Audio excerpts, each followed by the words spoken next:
Sa mga madalas sumakay ng motorcycle taxi riyan, siguraduhing sapat ang tulog bago bumiyahe. May isa kasing pasahero sa Thailand na nahulog sa motorsiklo dahil inabutan umano ng antok sa daan. Kuya Kim, ano na? Sa videong ito nakuha sa Nonthaburi, Thailand, makikita ang isang lalaking pasahero na nakangkas sa isang motorsiklo.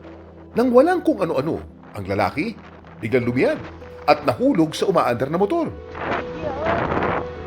Ang motorcycle taxi rider nataranta at agad na binalikan ang bumulagtang pasahero. Pero laking gulat niya nang bigla itong bumangon at naglakad pabalik sa kanyang motor.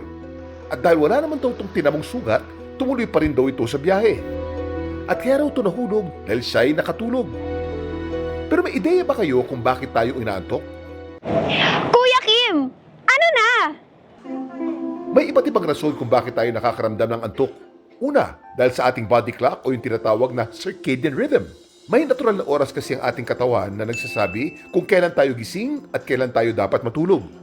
May oras kung kailan nag-i-increase yung ating serotonin or melatonin na tinatawag natin na siyang nag-facilitate ng sleep. Actually, 9 p.m., 10 p.m., nagsistart na mag-increase yung ating serotonin levels. So, dyan talaga medyo inaantok na tayo, no? Kaya kung hindi natin tinry i-sleep the next day, yung energy level natin down, kaya aantokin po tayo.